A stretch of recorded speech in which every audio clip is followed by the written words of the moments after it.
The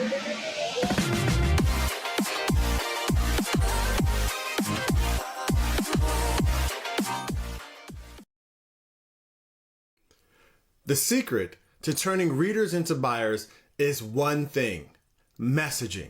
And in today's show, you'll learn the first step to finding your message. You see, every great marketer knows their audience better than the audience knows themselves. But it didn't come from intuition. It came from studying their target market obsessively. Now don't worry, I'm not asking you to go that far yet. But I am going to show you and help you get started on your research, the first step to finding your message. And a quick update here, I have updated my Wealthy Author Quick Start mini course, which shows you how to find the perfect topic for your book and outline it in 2 days. Now it comes with a workbook, video training, and over-the-shoulder tutorials. But now you can use AI. So I added a third day that shows you how to use AI to get even better information, better results faster. So if you want the details, drop the word quick start in the chat down below. Now, for those of you who don't know me, my name is Fortune. I'm the author of 3 books and a self-publishing strategist for established coaches and consultants who want to write a book and use that book to grow their business. I've created a proprietary method of getting your book out of your head in less than 4 hours using a phone and a few websites. Now, this show teaches you how to do that and build the sales funnels to turn your book readers into clients and customers. Now, today we're discussing the research phase of marketing, and we're going to keep it super simple as I can, because research can sound kind of boring and nerdy. I mean, unless you're kind of into that kind of thing, you know what I mean? Now, allow me to offer you a new perspective on what research is. Albert St. Georgi said this, quote, "Research is seeing what everyone else has seen and thinking what nobody else thought," end quote. Books like The Tipping Point and Outliers by Malcolm Gladwell, they inspired the structure for my first book. See, I wanted a book that was more than personal anecdotes. My ideas needed support from like science and spiritual principles and from other high achievers. But I also didn't want to just relay a bunch of facts to my readers. See, Gladwell has a way of turning complex data into stories. He sucks you in with a backstory before explaining the concept. So I searched for stories that supported my ideas and created metaphors to illustrate the scientific backing that I was using. And when I needed support for my spiritual concepts, I relied on quotes, kind of like what you heard a second ago, from respected names. My intentions were to focus on delivering the message to my readers in a way that removed their gaze from me. I didn't want them looking at me. I wanted them to get that message. And that's what my research did in my first book. Now, my second book was a different form of research. The author bug had bit me at this point, so I had to keep writing. And book writing was slowly taking control of my thinking all the time. So I borrowed books from the library on self-publishing. I watched webinars on book writing. I bought books and courses on editing, formatting, cover design, and content creation. And I tried to figure out the Amazon game, which led me to a guy named Ty Cohen. He was selling a program on how to create a business publishing books on Amazon, but he wasn't writing the books himself. He had a team of ghostwriters creating all of his content.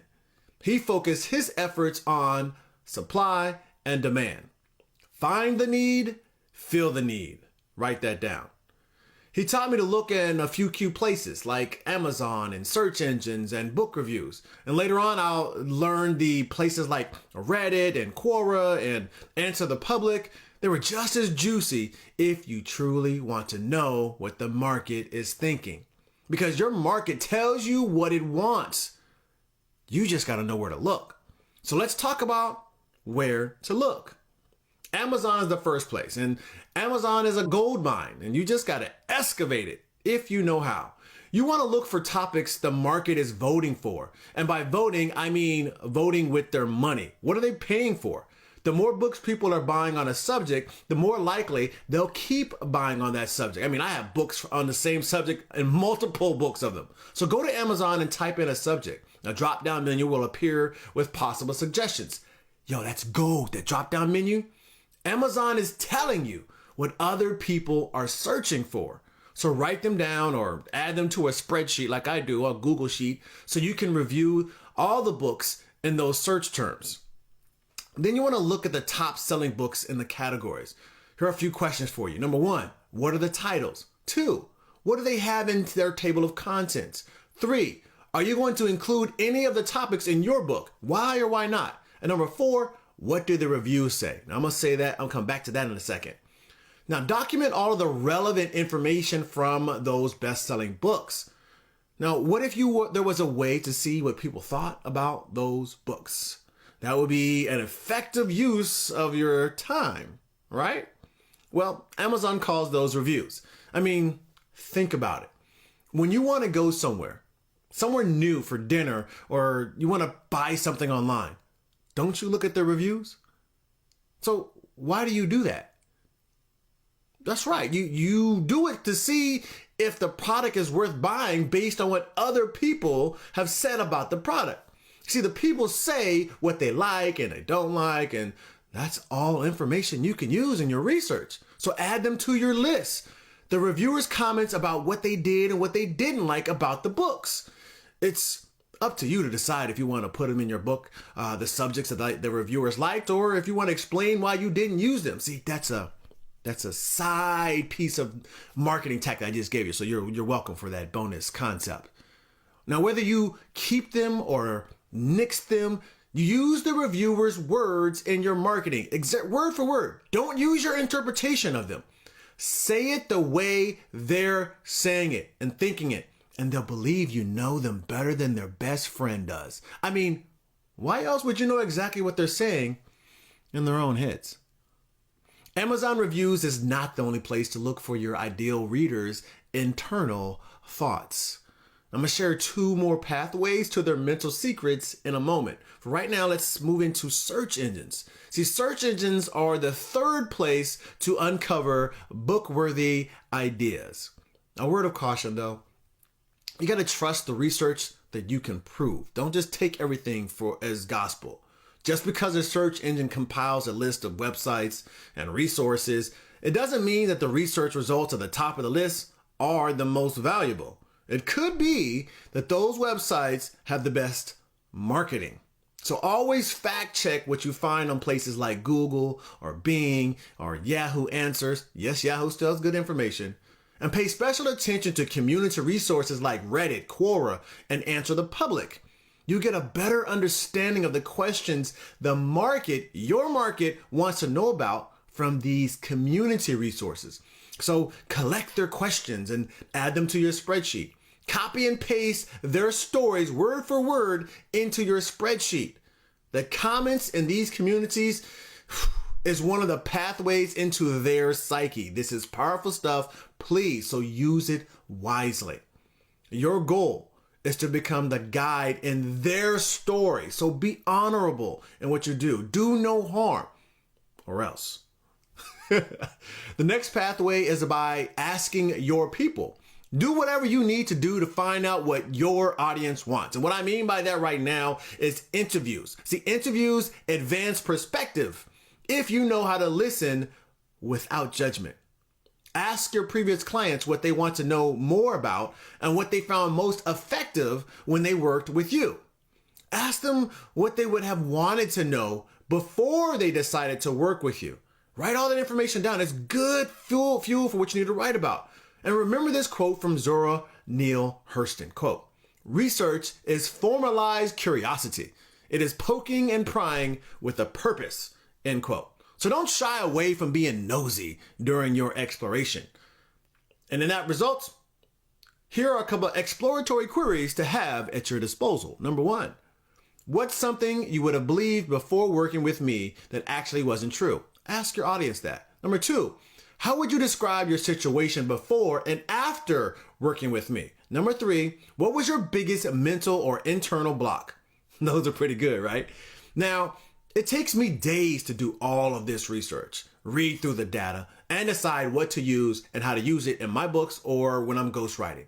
I've been teaching those methods and going through them in half-day intensives with one of my one-on-one clients for a few years now.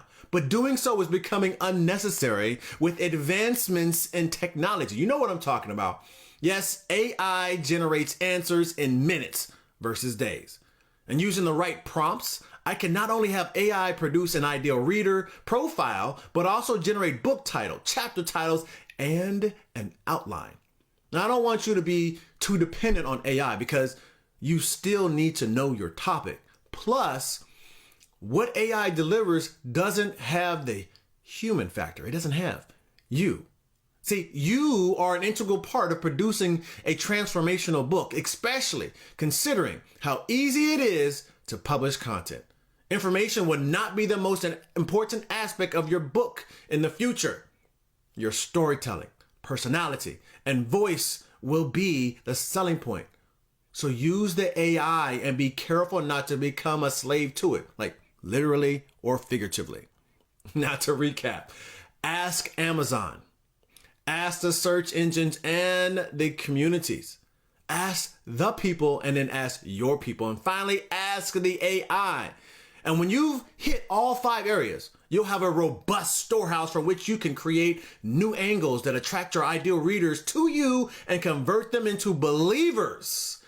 And that sounded kind of spooky, I know, but it's true. Get your converts. And if today's video resonated with you, I have the perfect momentum builder for you. It's my Wealthy Author Quick Start Challenge, a 3-day challenge that'll show you step by step how to find the right topic, get clear on what your ideal reader needs, and design an outline that converts readers into believers. And believers buy more stuff. You believe me, right? If you do, drop the word quick start down in the comments if you want all the details. With that being said, you can be, you can do, you can have anything you want in this world. You've just got to believe. You can live a life of no doubts, just blessings, and I'll show you how. And always remember, you're only one book away from the next breakthrough in your life or in your business. So go out there and make life happen every day. God bless, and I'll talk to you next time.